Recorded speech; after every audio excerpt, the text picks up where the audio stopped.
Hey guys, how's it going? It's 8-Bit Eric. Welcome back to the channel. It's been a while since we talked about a racing game. It's been quite a while, and I'm kind of thirsty for one. So today we're going to talk about a game called Inertial Drift. Now this is on the Xbox One, the PlayStation 4, and the Nintendo Switch, as well as PC. Today's video is going to be showing Nintendo Switch footage, so everything that you're seeing in this video is from the Nintendo Switch version of the game. So Inertial Drift, initially what got me interested in checking this game out was the fact that it kind of had like a 90s retro future aesthetic. You know, everybody has this like neo retro type of look with like pinks and purples and blues and just real dark kind of futuristic looking graphics.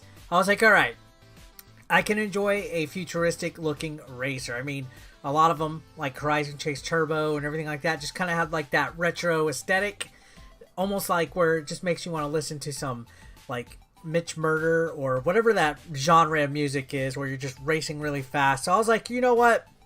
This looks pretty cool. Plus, it's an arcade racer. I grew up playing arcade racing games, albeit I wasn't that great at them. You know, like Outrun was one of my favorite games of all time, and I was never really that great. So I was like, all right, let's check this out. So the idea of this game is it's focusing primarily on drifting. So, of course, when you're steering your car, it doesn't, in this game, it's kind of weird. It's like when you steer, it doesn't move as normal as a car would. You have to kind of like time your drifts, which the left stick uses your steering, so your normal handling and controls of the car. The right analog stick does the drifting. So whichever way you move it is to which way your car kind of like tail swipes or drifts.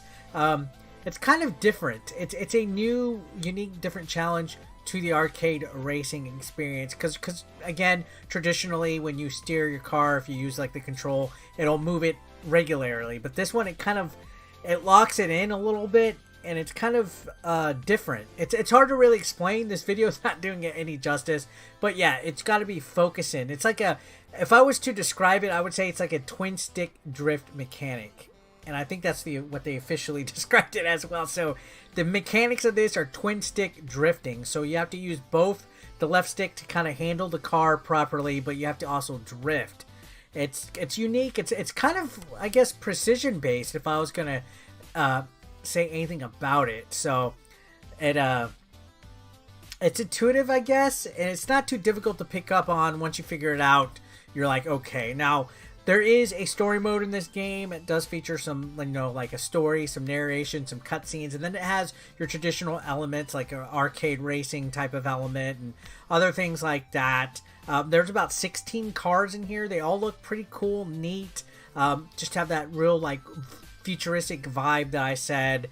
They all have their own characteristics as well, which I like in some racers. It gives you a little bit of variety. You know, some cars handle better than the other.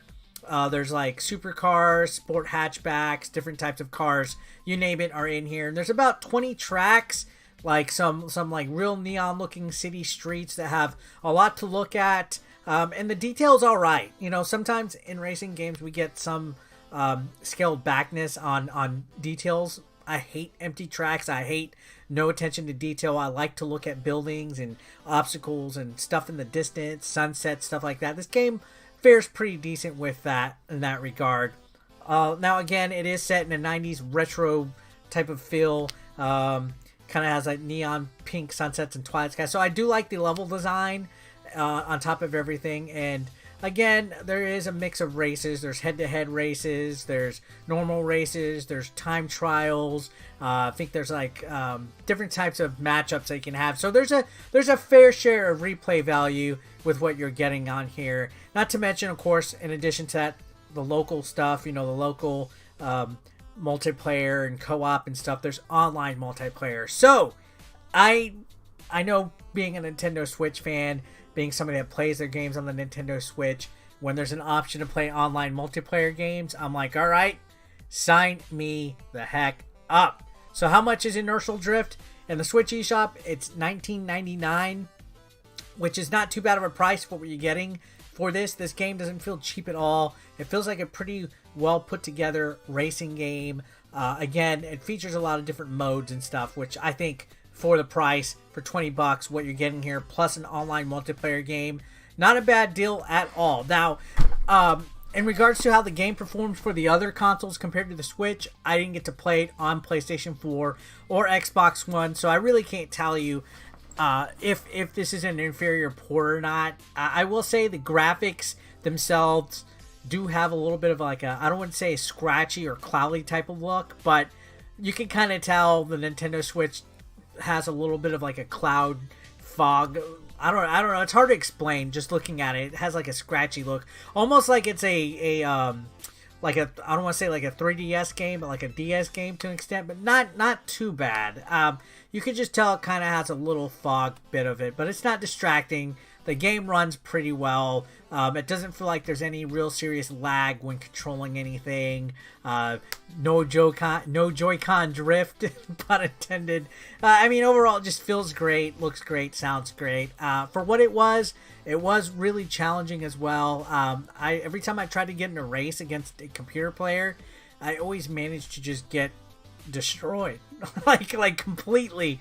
I would just immediately just get into last place. But then again, I've never been that good at racing games, even though I can appreciate a good racer and stuff. So in the world of at least looking at it, well, I mean, I guess on Xbox and Switch, PlayStation overall, as a racing game, this might not be as in-depth of like a Forza or a Gran Turismo or something like that. It's not like a realistic styled racer, so you're not going to look for anything in way of like some real good simulation and HD realistic graphics and stuff like that, especially on the Switch. If I was to say anything, this is definitely a real tribute to old school arcade racers, which is just quick to pick up and play, has an old school feel to it, is basic in its design, but a lot of fun all at the same time. I actually thoroughly enjoyed it. For $19.99, you can't go wrong, especially with the online multiplayer. So yeah, guys, that's it for this review. Let me know your thoughts in the comments.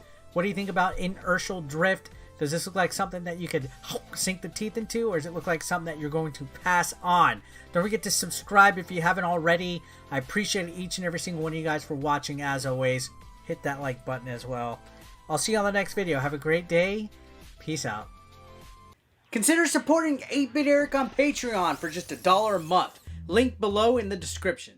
You want to become part of the hashtag 8BE Nation, guys? Well, be sure to pick up your official merch, now available online. Link is below in the description. We got classic t-shirts, tank tops, hoodies, and even women's apparel. Don't forget, pick up your official merch now. And while you're at it, guys, feel free to watch the next video, or why don't you catch up on one that you might have previously missed. Thanks again, guys, for all the support. I couldn't do this without you. You guys are amazing, and don't forget to subscribe and click that like button if you are brand new. Thanks again, guys. Peace out.